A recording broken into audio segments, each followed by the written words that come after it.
अरे सुनते हैं, सुबह से तीसरी बार आपको आवाज लगा रही हूँ, मेरी आवाज आपके कान में जाती नहीं है क्या? अरे श्रीमती जी, हम क्या बह रहे हैं जो आपकी आवाज हमारे कानों में ना जाए। ऐसा आपकी ये कर्कश आवाज 1 किलोमीटर दूर से ही कानों को चुभने लगती है। हाँ, तो ये आवाज ना आपके साथ रहते रहते ही कर्कश हुई है, पैदाइशी कौवा नहीं थी। आप अगर एक बार में बात सुन लो तो मुझे क्यों छोटी छोटी बात के लिए गला फाड़ कर चिल्लाना पड़े? अरे भाई, कितना बोलती हो तुम, बोलते हुए थकती नहीं हो क्या? देख रही हो आदमी कुछ काम कर रहा है, थोड़ा जुबान पर काबू रख लिया करो। अच्छा, हम भी तो जाने क्या जरूरी काम कर रहे हैं आप। मुझे तो पिछले 2 घंटे से सिर्फ अखबार के पन्ने पलटते हुए दिखाई दे रहे हैं। हाँ, तो अखबार पढ़ना भी काम ही होता है। ऐसा किसी ने सही कहा है, बंदर क्या जाने अदरक का स्वाद।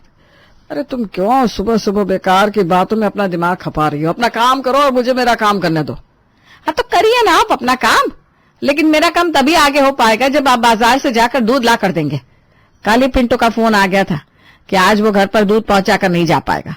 दूध लाने के लिए पिछले 2 घंटे से आधे आधे घंटे पर आकर मैं आपको रिमाइंडर दे रही हूँ, लेकिन आप टस से मस होने का नाम नहीं लेते। अरे भाई, हम पूछ रहे हैं ऐसी कौन सी विश्व सुंदरी का फोटो छपा है अखबार में जिसे निहार कर आपका मन नहीं भर रहा? देखो भाग्यवान, सवेरे सवेरे उल्टी सीधी बातें करके मेरा दिमाग खराब मत क्या करो। अरे तुम्हें क्या काम के लिए सिर्फ मैं नजर आता हूँ?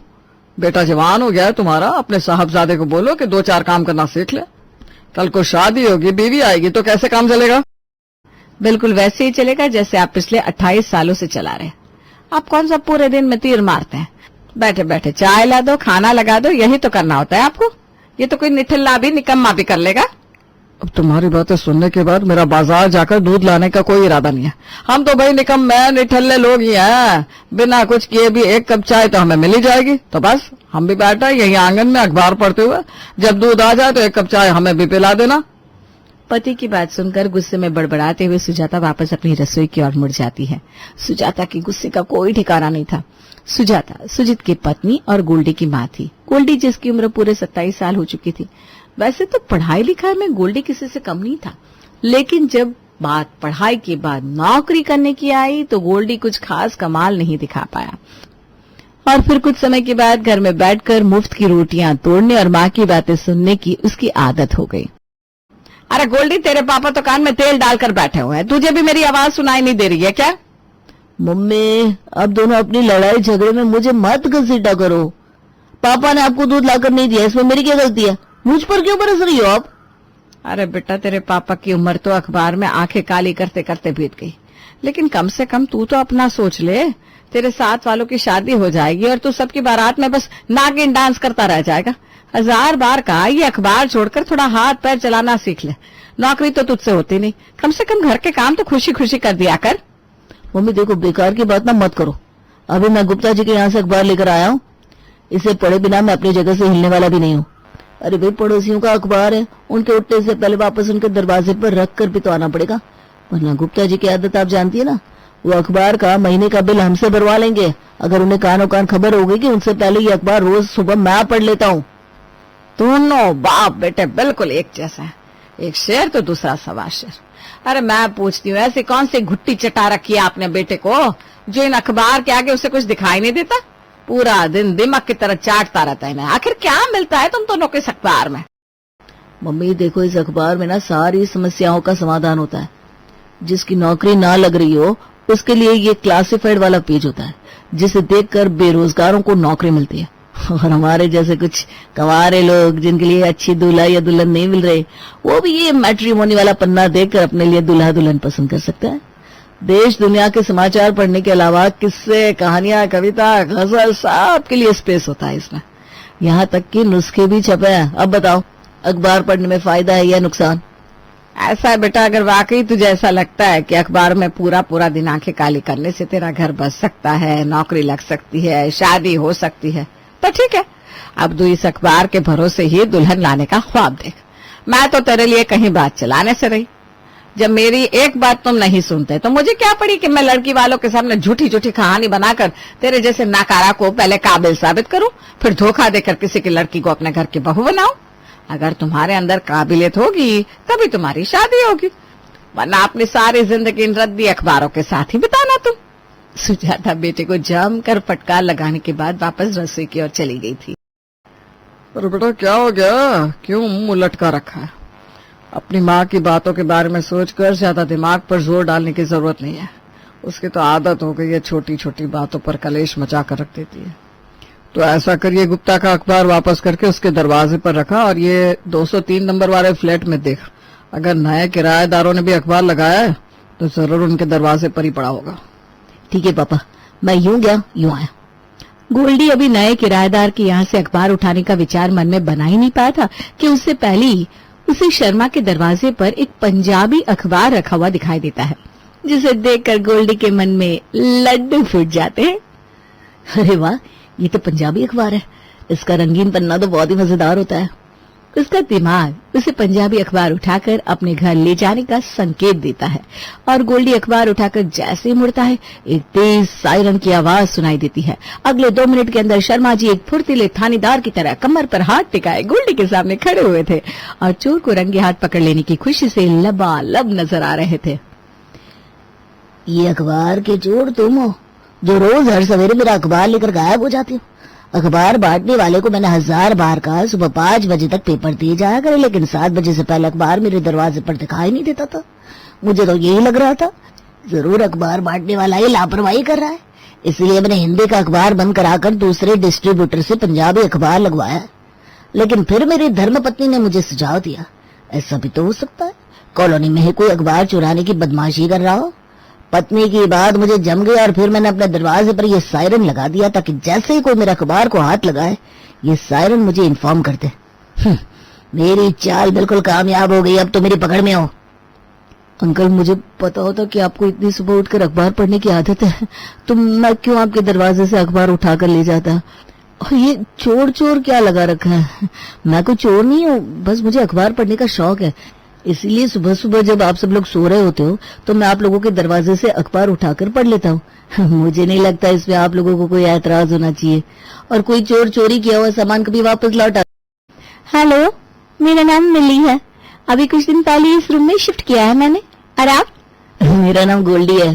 वो क्या ना कंपटीशन की तैयारी कर रहा था तो बस वहीं से अखबार पढ़ने की लत लग गई। अब हालत ऐसी हो गई है कि अपना अखबार पढ़कर संतुष्टि नहीं मिलती।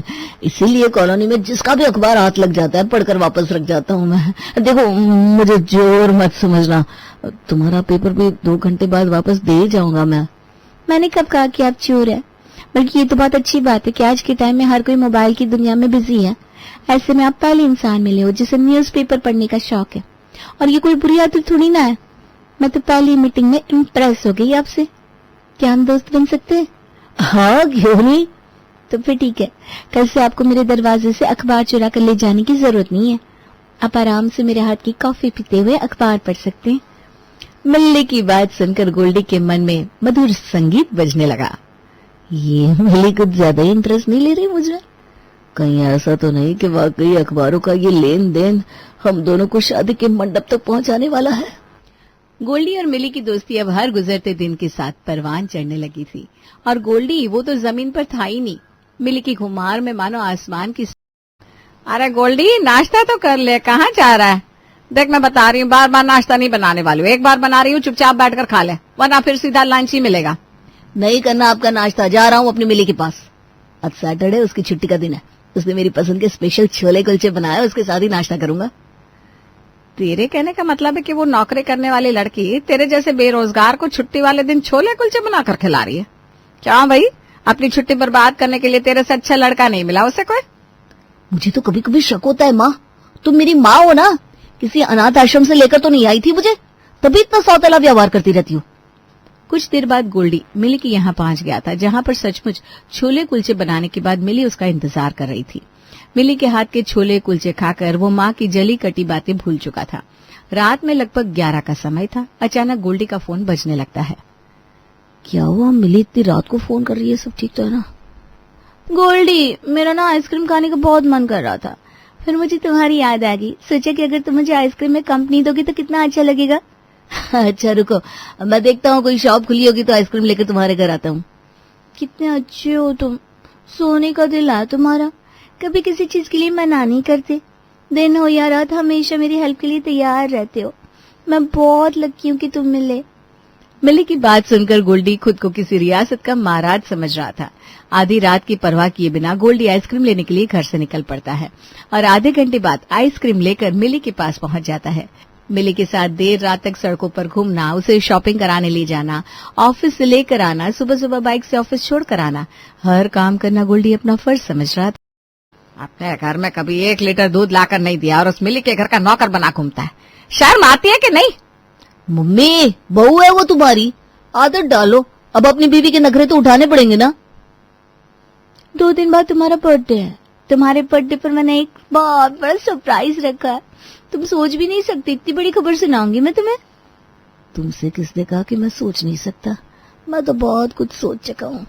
मुझे पता है मेरी तरह तुम भी मुझसे मन ही मन शादी करने का मन बना चुकी हो। चलो कोई बात नहीं, 2 दिन और ऐसे ही रिएक्ट कर लेते जैसे मुझे कुछ पता नहीं है। 2 दिन बाद तो तुम अपने दिल की बात मुझे बताने ही वाली हो। गोल्डी बेसब्री से अपने जन्मदिन का इंतजार कर रहा था। जन्मदिन की रात 12 बजे मिली उसे फोन करके अपने घर बुलाती है। मैंने कहा था ना तुम्हारे लिए एक सरप्राइज है। रात के 12 बज गए, अब देर मत करो, फटाफट से मेरे घर आ जाओ।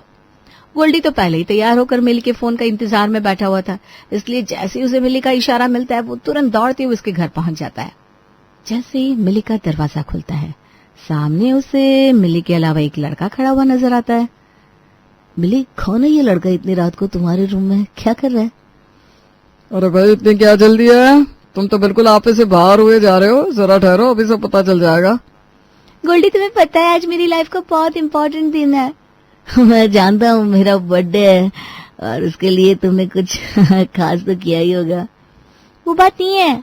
दरअसल आज के दिन मैं और मनोज पहली बार मिले थे और तब से हर साल आज के दिन को हम लोग अपनी एनिवर्सरी के रूप में मनाते हैं। हम दोनों केक काटने वाले थे, सोचा तुम्हारा बर्थडे भी है तो तुम्हें भी बुला लेते, इसी बहाने तुम भी हमारे साथ केक खा लोगे। एनिवर्सरी? मैं कुछ समझ नहीं पा रहा हूँ।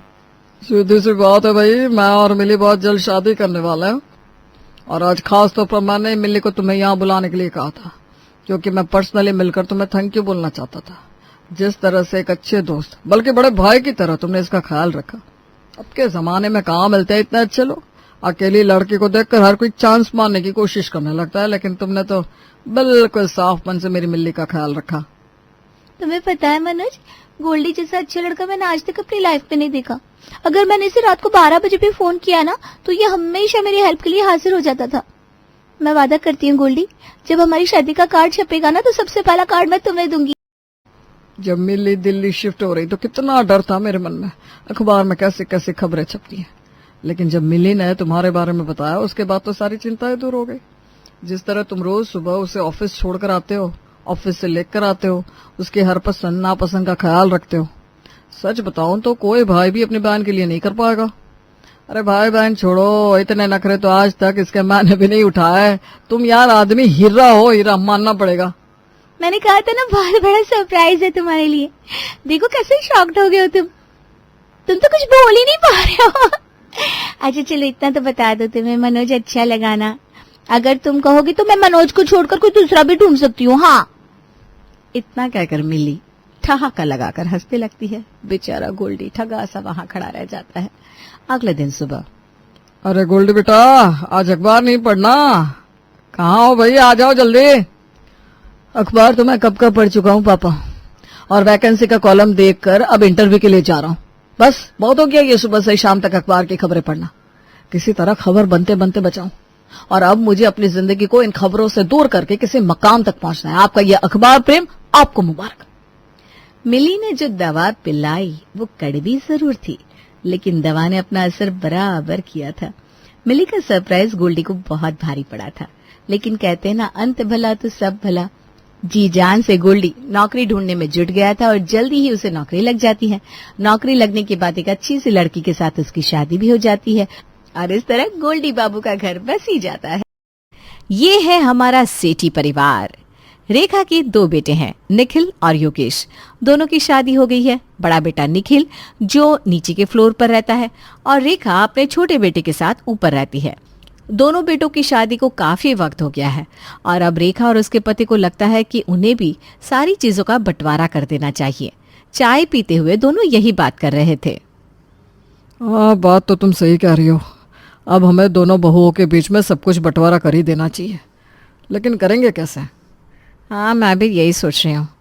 नीचे का फ्लोर है वो बहुत अच्छा बना हुआ है, कमरे भी ज़्यादा है, सारा फर्नीचर भी बना हुआ है। यहाँ ऊपर ना तो रंग किया हुआ है, ना ही कुछ खास फर्नीचर है। जो भी बहू नीचे का फ्लोर लेगी वो काफ़ी सुखी हो जाएगी। हाँ, लेकिन किसे देना है नीचे का फ्लोर? अभी तो नीचे निखिल और उसकी पत्नी रह रहे हैं ना। रह रहे तो क्या हुआ, उनका थोड़ी ना हो गया रहने से, है तो हमारे नाम पर। ये घर हम किसी को भी दे। हाँ, दोनों बहुओं में से कौन हमारी ज़्यादा सेवा करता है, कौन हमारा ज़्यादा ख्याल रखता है, ये तो हमें देखना ही पड़ेगा। बिल्कुल, मैं भी कहाँ यूं ही इन दोनों के हाथ में सब कुछ सौंपने वाली हूँ जी। ऐसे ही आपकी मेहनत की कमाई है, ऐसे थोड़ी ना बहू के हाथ में जाने दूंगी। हम ये फैसला सब कुछ देखने समझने के बाद ही करेंगे। मैं भी इन दोनों को नोट कर रही हूँ कि कौन मेरे दिल में जगह बनाता है आखिर। यश और रेखा ये बातें कर रहे थे कि ये सारी बातें उनकी छोटी बहू कान लगाकर सुन लेती है, जो कि दरवाजे के बाहर खड़ी थी। अच्छा हुआ मैंने माँ जी और बाबू जी की बातें सुन ली, लेकिन मैं उनके दिल में जगह बनाऊं कैसे? मैं सब तो करती हूँ, उनकी सेवा भी करती हूँ। अब मैं रोज़ रोज़ अच्छा अच्छा खाना बनाकर खिलाऊंगी उन्हें, शायद उससे वो मुझसे ज़्यादा खुश हो जाए। उस दिन से रोशनी ने दुगनी मेहनत करना शुरू कर दिया। वो रोज़ कुछ ना कुछ अलग सा बनाती और उसे सजाने में भी बड़ी मेहनत करती। अरे रोशनी, आज कोई आने वाला है क्या? इतना सब खाने में बनाया है। हाँ, ज़रा देखो तो, ये खस्ता कचौरी, साथ में आलू की सब्जी, गर्मा गर्म पूरियाँ, इमली की चटनी, मोतीचूर के लड्डू इतना सब है, मेरे मुंह में तो पानी आ रहा है। हाँ, पानी तो मेरे मुंह में भी आ रहा है, लेकिन इतना सब क्यों बनाया है आज? अरे क्यों से क्या मतलब है आपका माँ जी? मैंने ये सब आप दोनों के लिए बनाया है। आपको खाने का बड़ा शौक है ना, इसलिए मैंने स्पेशली आप दोनों के लिए बनाया है। क्या हम दोनों के लिए तुमने इतना सब अकेले बनाया बहू? अरे अभी तो एक दो चीज़ें और भी बनानी थी, लेकिन वो रह गई। कोई बात नहीं, मैं वो रात को बना दूंगी। अरे नहीं नहीं बेटा, ये भी बहुत ज़्यादा है। कुछ ज़्यादा नहीं है माँ जी, आप दोनों बैठिए ना, मैं आपके लिए ठंडा ठंडा शरबत लेकर आती हूँ। आज तो मज़ा ही आ जाएगा खाने में, सच में। छोटी बहू के राज में ऐश करिए, और क्या। जब से रोशनी को पता चला था कि उसकी सास ससुर घर का बंटवारा करने वाले हैं, तब से वो पूरी कोशिश कर रही थी कि उसे वो नीचे वाला फ्लोर मिल जाए, जिससे उसका भविष्य बन जाए। लेकिन इसके बारे में बड़ी जेठानी को अभी तक कोई आइडिया नहीं था। माँ जी, बाबूजी, मैं आप दोनों के लिए करेले की सब्जी लाई थी। अरे बड़ी बहू, करेले की सब्जी कौन खाएगा? यहाँ देखो, रोशनी बहू ने आज क्या क्या बनाया है हमारे लिए। ये क्या है? पानी पूरी, दही पूरी, चाट पापड़ी, आलू भुजिया चाट। यहाँ क्या कोई चाट का ठेला लगा है? अरे नहीं भाभी, कल माँ जी और बाबूजी को चाट खाने का बड़ा मन था, लेकिन वो जा नहीं पाए थे मार्केट, तो आज मैंने घर पर ही उनके लिए चाट बना दी। अरे वाह, तुमने तो सच में चाट का ठेला ही घर पे लगा दिया। और नहीं तो क्या, जिस तरह की चाट खानी हो वो हम खा सकते हैं। सच में रोशनी बहू, तुझे ये सब करने की कोई ज़रूरत नहीं थी। कितना थक गई होगी बेटा तू। अरे माँ जी, अपनों के लिए करने में कोई थकता थोड़ी ना है। आप भी बैठिए ना भाभी, आपने तो वैसे भी करेले की सब्जी बनाई है, आप भी ये चटपटी चाट खाकर जाइए। हाँ प्राची बहू, आजा, तू भी चाट खा ले। इस चाट के आगे तो करेले मज़ा ही नहीं देंगे। प्राची को तो आइडिया भी नहीं था कि रोशनी किस तरह की चाल चल रही थी। रेखा और यश के नज़र में रोशनी अब अपनी कीमत बहुत ऊपर लाने में लगी हुई थी, जिससे उसे वो नीचे का फ्लोर आसानी से मिल जाए। अरे बाबूजी, क्या हुआ? आज बड़े थके थके लग रहे हैं। हाँ, आज सोच रहा था कि दोस्तों के साथ बाहर जाता हूँ, लेकिन आज इतनी ठंड पड़ रही है कि हम कहीं चाय पीने जा ही नहीं पाए। सब लोग घर में छुप कर बैठ गए। बस इतनी सी बात है। मैं हूं ना बाबूजी, आप क्यों चिंता करते हैं? क्या मतलब बहू? मैं कुछ समझा नहीं। आप अपने दोस्तों को यहाँ बुला लीजिए, मैं बाहर आंगन में आपके लिए मस्त आग जला देती हूँ और कुर्सियाँ भी रख देती हूँ। आपके दोस्तों के लिए अदरक और तुलसी की गर्मा गर्म चाय बना देती हूँ। सच बहू? अरे नहीं नहीं नहीं, ऐसे तो तुझे बहुत तकलीफ हो जाएगी। अरे नहीं बाबूजी, कोई तकलीफ नहीं होगी मुझे, आप बुला लीजिए उन्हें, मैं अभी सबकी तैयारी करती हूँ। अरे रोशनी बहू इतना कह रही है तो बुला लीजिए, और क्या। यश अपने दोस्तों को बुलाकर लाता है। रोशनी बाहर कुर्सियां रख देती है और आग भी जला देती है, लेकिन इतना सब करते हुए उसे गुस्सा तो बहुत आ रहा था, पर उसे ये भी पता था कि इन सब के बाद ही तो उसे प्रॉपर्टी का बड़ा हिस्सा मिल सकता है। ये चाय, ये पकौड़े, रोज रोज इनकी इतनी खातिरदारी करना, ये सब मैं कभी नहीं करती, अगर वो मुझे नीचे का आलीशान फ्लोर नहीं चाहिए होता तो। लेकिन ठीक है, इतनी मेहनत के बाद मुझे पता है कि ये लोग मुझे ही देने वाले हैं सब कुछ। रोशनी बहू, हो गई चाय तैयार? जी बाबूजी, बस हो ही गई है, अभी लेकर आ रही हूँ। अरे रोशनी बहू, ये क्या चाय के साथ ये क्या क्या बना दिया है तुमने? कुछ नहीं माँ जी, ये आलू के पकौड़े हैं, ये ब्रेड के, ये प्याज के, ये टमाटर के, और साथ में मठरी भी बनाई है। अरे तुमने इतना सब बना दिया बहू। वाह वाह यश, तू तो बड़ा ही किस्मत वाला है कि तुझे ऐसी बहू मिली है। कितना सब बनाया उसने हम सबके लिए। अरे लो लो, सब लोग मजे करो, ये लो चाय और पकौड़े। रोशनी के पकौड़े और चाय पीकर यश के सारे दोस्त बहुत खुश हो गए थे। अब तो रोशनी को यकीन था कि उसे ही प्रॉपर्टी का बड़ा हिस्सा मिलना पक्का है, इसलिए वो आज अपने सास ससुर की बातें कान लगाकर सुन रही थी। आज तो सच में मेरे सारे दोस्तों को मजा ही आ गया, सारे खुश होकर गए यहाँ से। ये बात तो सच है, आपके दोस्तों में से किसी की बहू ने आज तक ऐसा नहीं किया होगा। और नहीं तो क्या, इतने सारे पकोड़े, चाय, मस्काबन, पता नहीं क्या क्या बनाया था रोशनी ने। तो आपका क्या ख्याल है, हमें क्या करना चाहिए? मैं तो अभी भी उलझन में हूँ, क्योंकि किसी बहू को सिर्फ खाने के ऊपर इतना बड़ा हिस्सा दे देना ठीक नहीं लगता। तुम क्या कहती हो? हाँ, आपकी बात में दम तो है। सिर्फ रोशनी अच्छा खाना बनाती है तो उसे सब कुछ दे दे, ये सही नहीं होगा। मैं तो कहता हूँ हमें कुछ वक्त और इंतज़ार करना चाहिए और उसके बाद सोचना चाहिए। हाँ, मैं भी जल्दबाजी में कोई फैसला लेना नहीं चाहती। लेकिन पकोड़े बड़े ही स्वाद थे। अरे ये क्या बात हुई भला? पकोड़े बड़े स्वाद थे, लेकिन अभी भी मुझे हिस्सा नहीं देना, क्यों? अब मैं क्या करूं? कौन सा उपाय करूं जो इनका मन बदल जाए? हे भगवान, अब आप ही कोई चमत्कार कीजिए। रोशनी को समझ में नहीं आ रहा था कि वो ऐसा क्या करे जो उसकी सास ससुर उसकी तरफ मोहित हो जाए। वो ये सब सोच ही रही थी कि अगली सुबह उसके दरवाजे पर एक ऐसी व्यक्ति ने दस्तक दी जो काफी ज्ञानी थी। अरे चंदा, तुम्हारे उपाय से तो सच में घर में चमत्कार ही हो गया। न जाने उसके पति का मन कैसे बदल गया, अब तो वो उसे पलकों पर बिठाकर रखता है, पता है? अरे माँ जी, मैंने तो बस उपाय ही बताया है, बाकी सब तो मालिक की कृपा से होता है। अरे नहीं नहीं, ये तो सच में चमत्कार हो गया है। रोशनी बहू, ये सच में बड़ी चमत्कारी ज्ञानी है।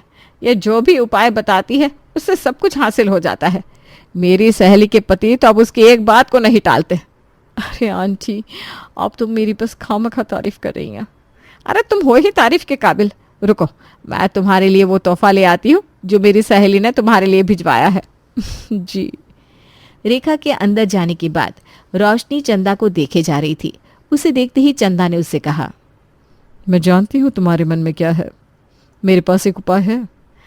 आप तो सच में अंदर की बात भी पढ़ लेती हैं। मैं तुम्हें एक उपाय लिख कर देती हूँ, बस ये 1 महीने तक करना, तुम्हारा सारा काम हो जाएगा। धन्यवाद। रोशनी ने वो पर्ची ले ली और अगले दिन से ही उस उपाय को करने में लग गई थी।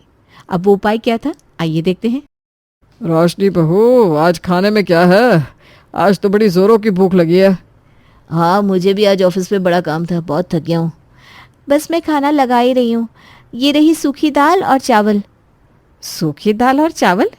ये क्या बनाया है आज तुमने बहू? अरे माँ जी, आप खाकर तो देखिए, आपको बड़ी ही स्वाद लगेगी। स्वाद क्या होता है? ये तो चावल पर चिपक ही नहीं रही है, खाए तो खाए कैसे? अरे बाबूजी, रोज रोज ऐसा तेल मसाले वाला खाना खाना आपकी सेहत के लिए अच्छा नहीं है ना। आप ये बिना पानी वाली सूखी दाल खाइए, इससे आपकी शक्ति भी बढ़ेगी और सेहत भी बन जाएगी। चलिए ठीक है, आज बहू कह रही है तो खा कर देख लेता है। रोशनी ने आज जो सूखी दाल बनाई थी उसे खाकर तो रेखा और यश बड़े ही मायूस हो गए थे। एक तो सूखी दाल उनके गले से नीचे नहीं उतर रही थी, ऊपर से और कोई ऑप्शन भी नहीं था खाने के अलावा। जैसे तैसे करके उन्होंने सूखी दाल को गले से नीचे उतारा। पता नहीं क्या था इस सूखी दाल में जो बहू इतना कह रही थी सेहत पर आएगी। मेरा तो गला ही सूखा पड़ गया इसे खाकर। अरे निगल तो मैं भी नहीं पा रही थी, लेकिन अब क्या करें, बनाई थी तो खानी तो पड़ेगी। अरे पर सूखी दाल कौन बनाता है? ना उसमें पानी था, ना टमाटर, ना कोई स्वाद। एक दिन तो रेखा और यश ने जैसे तैसे वो दाल खा ही ली, लेकिन अब रोशनी अगले दिन उनके लिए सूखी दाल के पराठे बनाकर ले आई, जिसे देखकर दोनों के होश ही उड़ गए। रोशनी बहू, ये क्या है? अरे बाबूजी, ये सूखी दाल के पराठे हैं।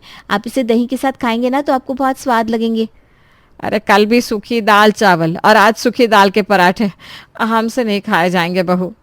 अरे माँ जी, आपकी सेहत का ध्यान मुझे ही रखना है ना। चलिए दोनों, अब बच्चों की तरह बर्ताव मत करिए, मजे लेकर खाइए ये सूखी दाल के पराठे। रोशनी को चंदा ने कहा था कि उसे 1 महीने तक लगातार सूखी दाल के पराठे खिलाने हैं अपने सास ससुर को, जिससे उनका मन बदल जाएगा और वो सब कुछ उसके नाम कर देंगे। फिर क्या था, रोशनी तो लगातार रसोई में सूखी दाल बनाती रही। कभी सूखी दाल चावल, कभी सूखी दाल और रोटी, कभी पराठे, कभी सूखी दाल की कचौरी।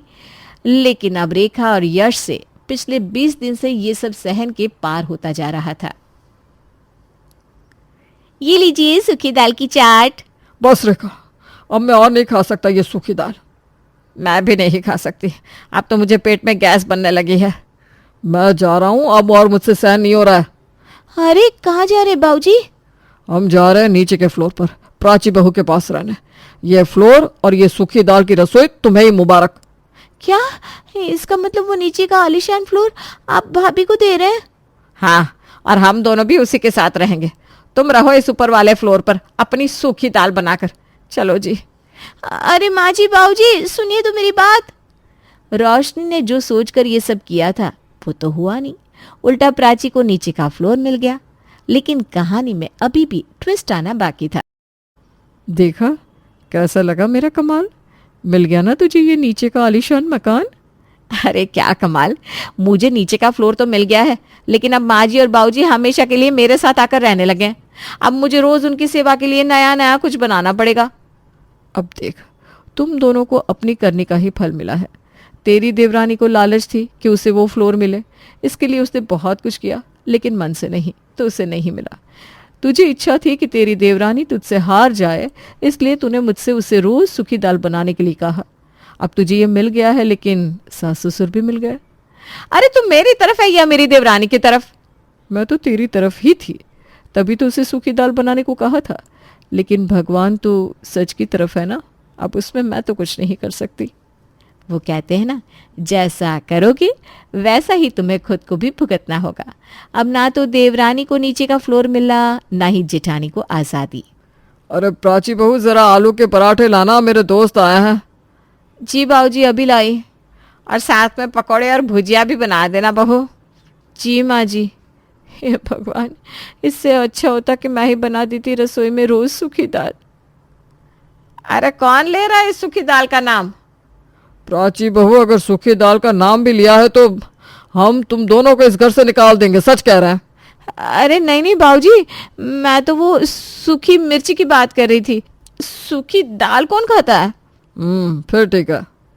चलो अब थोड़े से मिर्ची के पकौड़े भी बना ही दो। चलो जी। अबे तेरी, अरे नहीं नहीं नहीं, ये तेरी वेरी वाली कोई नहीं, ये तो कहानी है साधना की।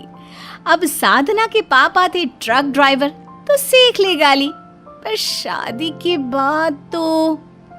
बहू, ये क्या जलने की बदबू आ रही है? अबे बहन, पराठा जल गया।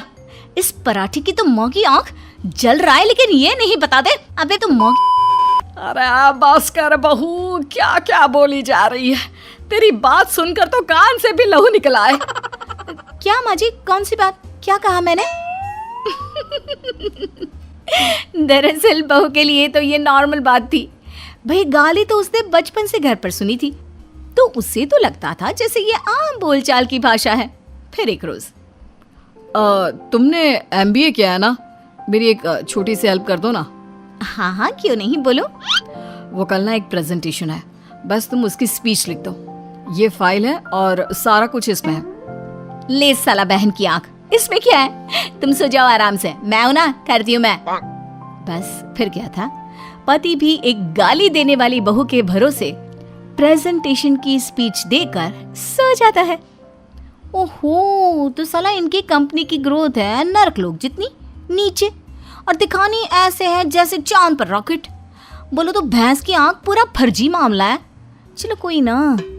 बहू रात भर काम करके सो जाती है। सुबह पति, अरे सो रही हो, थोड़ा समझा तो दो क्या लिखा है। अरे यार पढ़ लो ना, रात भर काम किया है, बहन की नींद आ रही है। अच्छा कोई ना, वैसे बेबी, गाली थोड़ी कम दिया करो। कौन कुत्ते का बच्चा बोला मैं गाली देती हूँ साला। अच्छा ठीक है, ना रहने दो, सो जाओ तुम।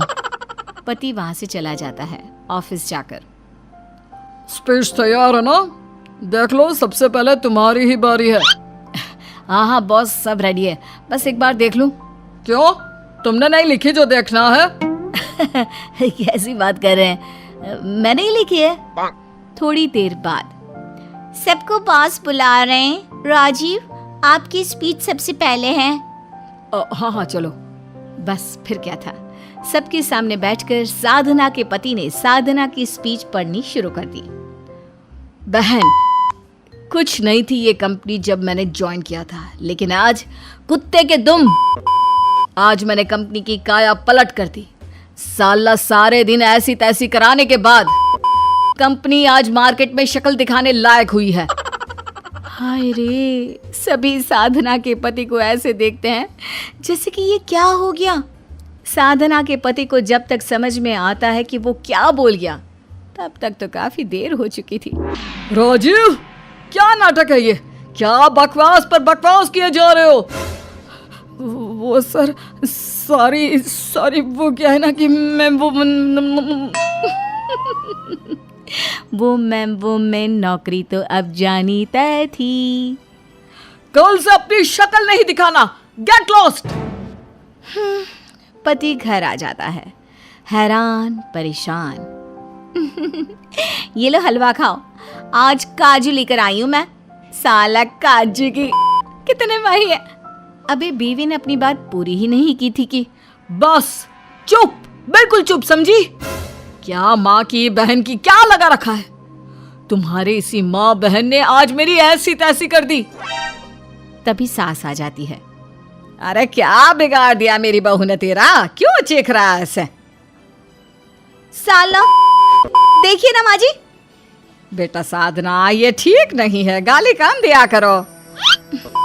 ओके माँ जी। मेरी प्यारी बेटी। सास बहू का प्यार देखकर बेटे को और गुस्सा आता है।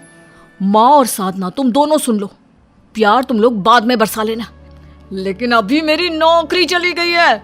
ना मैं घर का हूं ना घाट का। साला, मैंने तो हलवा बना रखा है कि तुम अच्छी खबर लेकर आओगे। जो लिखा था ना तुमने, उसमें बातें कम गालियां ज्यादा थी। ऐसा लग रहा था जैसे कंपनी पर कितना एहसान कर दिया मैंने, निकालकर बाहर फेंक दिया कंपनी ने मुझे। माँ और बेबी ये सुनकर हैरान परेशान। भाई, लड़की की नौकरी नहीं रही तो घर कैसे चलेगा? ये कैसे हो गया? मैंने तो बहुत मेहनत की थी उसे लिखने में। अरे लेकिन गाली गलौज कौन से ऑफिस में चलती है? तेरे कारण मेरे बेटे की नौकरी चली गई। आप सही बोल रही हो माँ, मेरी भी मत मारी गई थी जो मैंने इससे मदद ले ली। बहू परेशान, सभी उसी को बोले जा रहे हैं। वो सोच लेती है कि वो अब पति की नौकरी लगवा कर ही रहेगी। तभी उसकी माँ आ जाती है। अरे मेरी चिड़िया कैसी है? क्या बात है, सबके मुंह क्यों लटके हैं? अरे बेटी, क्या हो गया मेरी बच्ची? बेटा, मेरे तो कान से खून निकलने वाला है। क्या खानदान है तेरे ससुराल वालों का।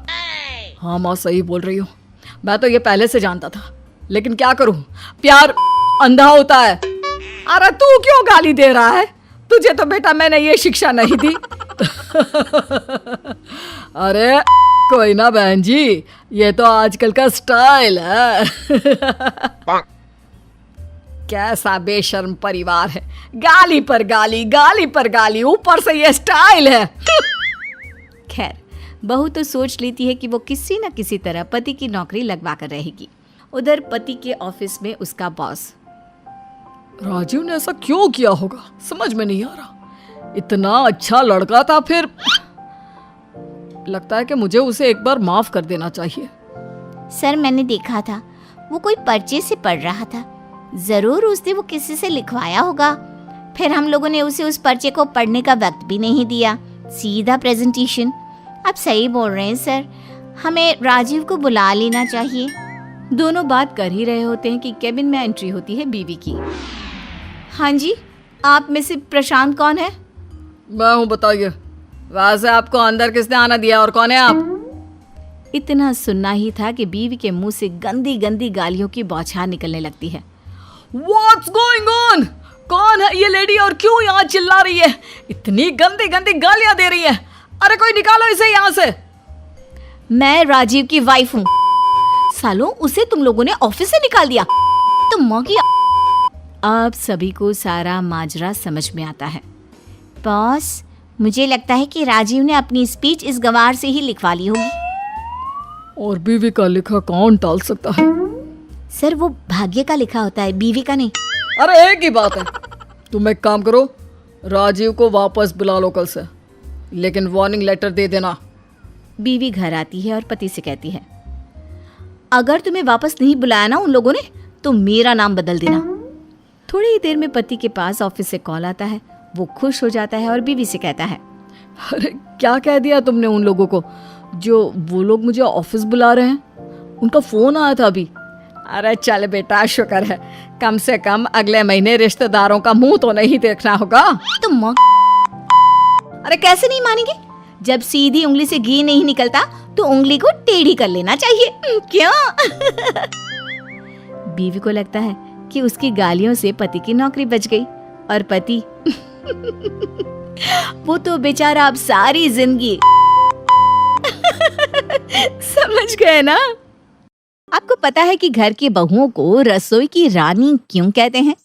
क्योंकि उनका पूरा दिन रसोई में ही चला जाता है। इसलिए ससुराल वालों की फरमाइश पूरी करते करते कब सुबह से रात हो जाती है पता ही नहीं चलता। मिश्रा परिवार का हाल भी कुछ ऐसा ही था। वहां सुबह शाम खाने के अलावा किसी और चीज की बात होती ही नहीं थी। और अब इस घर में उनकी बहू वर्षा आने वाली थी। अब वर्षा इन सब से कैसे डील कर पाती है, चलिए देखते हैं। अरे, घर में कोई है या नहीं? कहाँ रह गए सब के सब? अरे हम सब यहाँ बैठे, जानकी आ जाओ। क्या बात है, घर के सब लोग यहीं बैठे हैं? कुछ खास काम कर रहे हैं क्या सब मिलके? अरे सबसे इम्पोर्टेंट काम कर रहा है। शादी है आकाश की। शादी में तो कितने काम होते हैं, आपको पता ही है बहन जी। अरे वो तो आपकी बात सही है बिल्कुल। क्या कर रहे हैं वैसे आप? कार्ड बांटने जा रहे हैं क्या रिश्तेदारों में? अरे नहीं नहीं आंटी, तो कपड़ों की शॉपिंग करने जा रहे होंगे, है ना? अरे नहीं आंटी, उससे भी जरूरी काम कर रहे हैं। अच्छा अच्छा, समझ गई। पंडित जी से मुहूर्त की बात कर रहे होंगे। अरे नहीं बहन जी, सबसे जरूरी काम कर रहे हैं, खाना टेस्ट कर रहे हैं कि किस हलवाई का खाना सबसे बेस्ट है। क्या? शादी के इतने जरूरी काम छोड़कर आप सब खाना टेस्ट करने बैठे हैं? हमारे घर में सबसे जरूरी काम यही होता है। शादी में दुल्हा दुल्हन, पंडित जी, मेहमान, तोहफे, शॉपिंग, ये सब तो होता ही रहता है। पर सबसे जरूरी है खाने में क्या क्या बनवाना है, कैसा खाना बनवाना है, कौन से पकवान बनेंगे। सबसे पहले वही तो तय किया जाता है। अजीब परिवार है आपका, सिर्फ खाने के बारे में ही सोचते रहते हैं। अरे बहन जी, खाना है तो जीना है। वैसे तुम कौन से काम से यहाँ आई थी? आप सबकी बातें सुनकर मैं तो भूल ही गई कि मैं किस लिए आई थी। लीजिए, अब भी थोड़ा सा खाना खा लीजिए, सब कुछ याद आ जाएगा आपको भी। नहीं नहीं नहीं, मैं चलती हूँ, मुझे कुछ काम याद आ गया है। अरे बहन जी, शादी में खाने में जरूर आइएगा।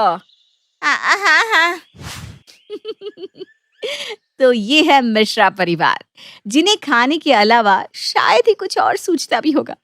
अब ऐसे परिवार में शादी होने जा रही है हमारी वर्षा की। चलिए उनसे भी परिचय कर लेते हैं।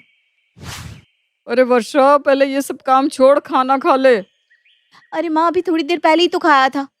अरे उसे थोड़ी देर पहले नहीं, सुबह कहते हैं बेटा। माँ, आपको पता है ना, जितना आप कम खाना खाते हैं उतना ही आप और स्वस्थ रह पाते हैं। हाँ हाँ, मुझे पता है। चल अब मुझे ना ज्ञान मत दे, चुपचाप खाना खा ले। पर ये ना दो सब्जियां हैं इसमें। एक काम करिए, ये एक सब्जी ले जाइए और बस एक रखिए, और ये दही रखिए, मेरे लिए इतना ही काफी है। ठीक है, जैसी तेरी मर्जी।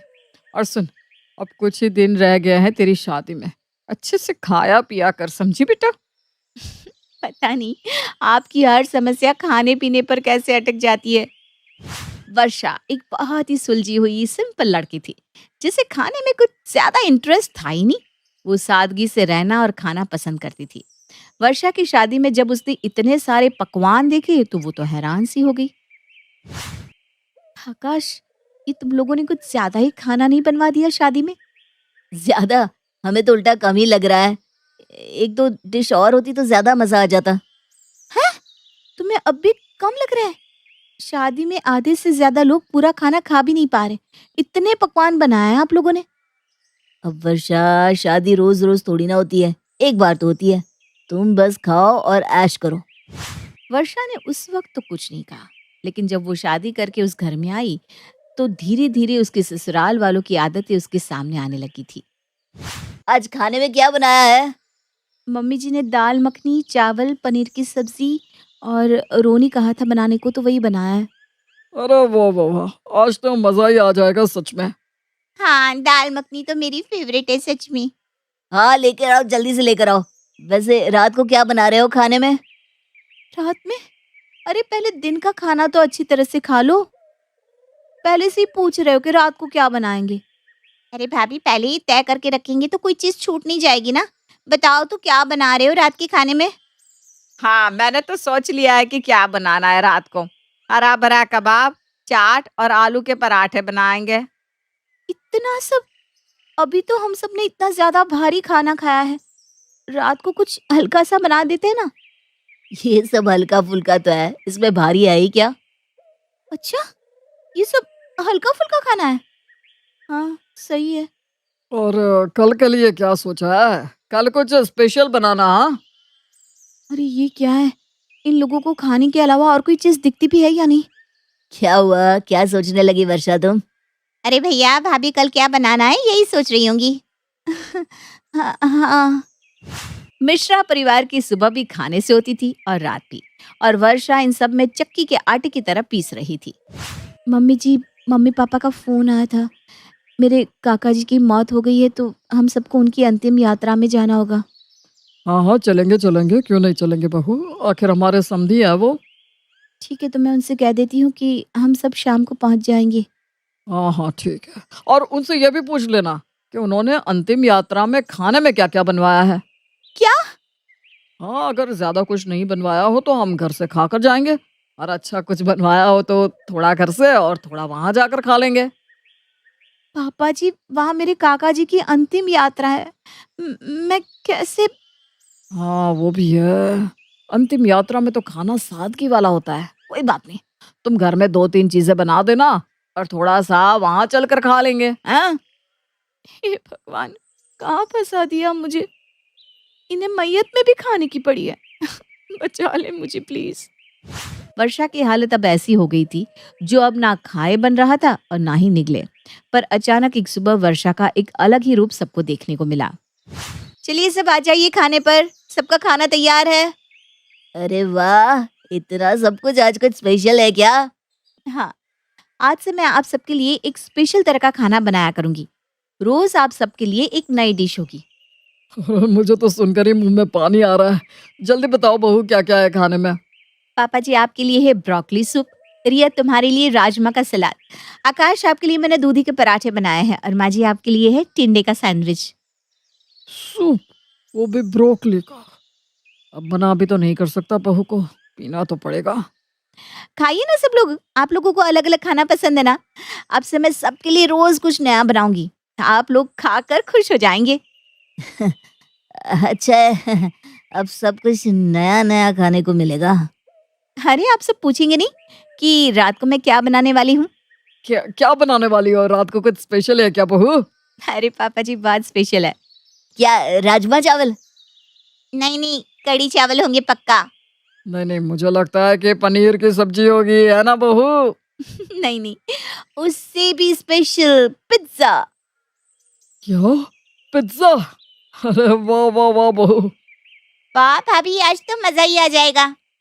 पर ये पिज्जा ना थोड़ा मैं अलग तरीके से बनाने वाली हूँ, आप सबके लिए सरप्राइज है। ठीक है, सरप्राइज। तो अब हम में से कोई पूछेगा नहीं बहू को? हाँ। पिज्जा का नाम सुनकर सब लोग काफी उत्साहित हो गए थे। पर उन्हें क्या पता था कि वर्षा के खुराफाती दिमाग में क्या पक रहा था। आ जाइए, पिज्जा तैयार है। अरे वाह वाह वाह, जल्दी लाओ बहू, अब तो इंतजार नहीं हो रहा। ये लीजिए। ये क्या है? तुमने तो कहा था कि पिज्जा बना रही हो। हाँ, तो ये रोटी पिज्जा ही तो है। मैंने कुछ नया ट्राई किया है। आप लोगों को बड़ा पसंद है ना अलग अलग खाना। ये क्या है? रोटी वाला पिज्जा? कहाँ फंस गए? अब मना भी नहीं कर सकते। अरे चलिए सब लोग बैठिए ना, शुरू कीजिए। हाँ चलो बैठो सब। अरे आज पूछेंगे नहीं कि कल मैं क्या बनाने वाली हूँ। नहीं, नहीं नहीं। मैं सोच रहा था कि कल मैं उपवास ही रख लेता हूँ। हाँ मैं भी। मुझे भी रखना चाहिए, बॉडी को भी तो मेंटेन करना जरूरी है ना। ठीक है, जैसा आप सब कहे। फिर आप कहे तो मैं स्पेशल व्रत का खाना बना देती हूँ। नहीं, नहीं नहीं। वर्षा के खाने से अब उसके ससुराल वाले डर गए थे। अब उन्होंने खाने में क्या बनेगा ये पूछना भी छोड़ दिया था। बहू, आज क्या बनाया है खाने में? आपकी ही रेसिपी माँ जी, करेले की चाट। देखा, मैंने कहा था ना ये नुस्खा काम कर जाएगा। मान गए आपको माँ जी। हे भगवान, कितनी गर्मी हो रही है और इस एक कमरे में सब कैसे कीड़े मकोड़े की तरह पड़े हुए हैं। हाय, क्या करूं मैं? भाभी, आप अभी तक सोए नहीं क्या? हे भगवान, अब क्या करूं? कहीं इसने मेरी बात तो नहीं सुन ली? नहीं नहीं, बस सोने ही जा रही थी। देवरानी जी, अगर आप सोई नहीं हो तो क्या आज मैं आपके पास सो जाऊं? प्लीज़ मना मत करना, मेरा बहुत मन है आपके साथ सोने का। हाँ हाँ, क्यों नहीं। वैसे भी आनंद तो काम के सिलसिले में बाहर गए हैं। सो जाओ दीदी, मुझे कोई प्रॉब्लम नहीं है। अब दामिनी की जेठानी अपनी देवरानी के बगल में जाकर सो जाती है और तेज तेज खर्राटे मारने लगती है। अपनी जेठानी के खर्राटों की वजह से दामिनी को नींद ही नहीं आती। वो परेशान हो जाती है। हद हो गई, भला इतना जोर का कोई खर्राटा मारता है क्या? पता नहीं जेठ जी इसके साथ कैसे सोते होंगे। और पापा, आपको तो मैं छोड़ूंगी नहीं, कभी बात भी नहीं करूंगी आपसे। बेचारी दामिनी शादी करके फंस जाती है। अब इसी तरह से कुछ दिन बीत जाते हैं। ऐसे ही एक दिन जब दामिनी जैसे ही सारा काम करके आराम करने जाती है, वैसे ही कोमल गीले पांव लेकर पूरे घर में घूमने लगती है। अरे अरे कोमल, तुम ये सब क्या कर रही हो? मैंने अभी झाड़ू पोछा किया है, सारा सामान ठीक किया है और तुम गंदे पांव लेकर घर में घूम रही हो। ऊपर से मेरे सामने ही घर के सारे सामान को इस तरह बिगाड़ रही हो, क्यों? भाभी, मुझे कॉलेज के लिए लेट हो रहा है और मेरा नया वाला पिंक सूट नहीं मिल रहा। मैंने कल ही यहाँ रखा था, कहाँ गया? कोमल अपना एक सूट ढूंढने के लिए पूरे घर को बिखेर देती है और वो तो आराम से अपने कॉलेज भी चली जाती है। पर अपना बिखरा हुआ घर देखकर दामिनी का गुस्सा 7वें आसमान पर पहुंच जाता है। चुड़ैल कहीं की, हमेशा मेरा घर बिगाड़ कर चली जाती है। एक तो चिड़िया खाने में आकर मैं परेशान हो चुकी हूँ। आने दो इस बार आनंद जी को, उनसे कहूंगी कि इस कमरे को खाली करो और कहीं और चलो। अब मैं और एक कमरे में अपने ससुराल वालों के साथ नहीं रह सकती। दामिनी एक कमरे में अपने ससुराल वालों के साथ रहकर बहुत परेशान हो चुकी थी और इस बार उसने ठान लिया था कि वो कहीं दूसरी जगह दूसरा घर लेकर आनंद के साथ रहेगी। अब जैसे ही रात को आनंद घर आता है तो दामिनी उससे अकेले में बात करने की सोचती है। अरे बेटा, आ गया तू? कितने दिनों की छुट्टी लेकर आया है? और तेरे ऑफिस वाले तुझे कुछ खाने को नहीं देते क्या? देखो तो कितना पतला हो गया है मेरा बेटा। माँ, मैं बिल्कुल ठीक हूँ। देखो, आप सभी के लिए मैं गिफ्ट लेकर आया हूँ। इन सब की क्या ज़रूरत थी? वैसे आनंद जी, मुझे आपसे कुछ बात करनी थी। हाँ तो कहो ना, मैं यहीं पर तो बैठा हूँ। अभी नहीं, थोड़ी देर बाद। वैसे इतनी भी ज़रूरी बात नहीं है। इतने दिनों बाद आए हो आप, माँ जी और अपनी बहन से अच्छे से मिल तो लो। अरे बहू, हम तो मिल चुके हैं, अब तू नहीं मिलेगी क्या अपने पति से? मैं यहीं बैठी हूँ, जाकर तू थोड़ा आनंद से बात कर ले, तुझे जो भी बात करनी है। कोई बात नहीं माँ जी, इतने दिनों बाद आनंद जी आए हैं, आप बात कर लीजिए, मैं तब तक चाय बना कर लाती हूँ। खुसट बूढ़ी, हम दोनों को 5 मिनट अकेला छोड़ेगी तब तो मैं कुछ बात करूँगी ना। गोंद की तरह चिपक गई है अपने बेटे से। ये नहीं कि बेटे को बहू के साथ 5 मिनट के लिए अकेला छोड़ दो। दामिनी आनंद से बात करने की काफ़ी कोशिश करती है, पर एक ही कमरा होने की वजह से उसे समय ही नहीं मिल पाता कि वो आनंद से बात कर सके। और देखते ही देखते आनंद के जाने का समय भी आ जाता है। देखते ही देखते कैसे 10 दिन निकल गए पता भी नहीं चला, और मुझे जिस बारे में आनंद जी से बात करनी थी वो बात तो हो भी नहीं पाई। ये सोच सोच कर दामिनी परेशान हो जाती है और चाह कर भी कुछ नहीं कर पाती। समय के साथ एक कमरे में वो ससुराल में रहने की आदत डाल लेती है। ऐसे ही कुछ महीने बीत जाते हैं और एक दिन मेरे बेटे के बाद में जिनकी शादियां हुई थी उनके भी पोता पोती हो गए। पता नहीं मैं कब अपने पोता पोती का मुंह देखूंगी। बहू अब जल्दी से खुशखबरी भी सुना दे। माँ जी, जब आप मुझे मेरे पति के साथ अकेला छोड़ेंगी तभी तो मैं आपको कोई खुशखबरी सुना पाऊंगी ना।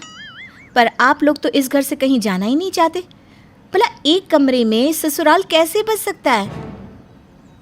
क्या हुआ बहू, मैंने कुछ गलत कह दिया जो तू इतना नाराज हो रही है? ना ना, आपसे कभी कोई गलती हो सकती है क्या? माँ जी, मैं आनंद जी से एक छोटी सी बात नहीं कर पाई और वो ऑफिस वापस चले गए, और आप मुझसे पूछ रही हैं कि मैं नाराज़ क्यों? आपको नहीं लगता कि अब हमें 2 कमरे ले लेने चाहिए? आखिरकार दामिनी का गुस्सा आज सबके सामने आ ही जाता है। वो नाराज़ होकर अपने काम में लग जाती है, पर अर्चना अपनी बहू की बातें समझ जाती है।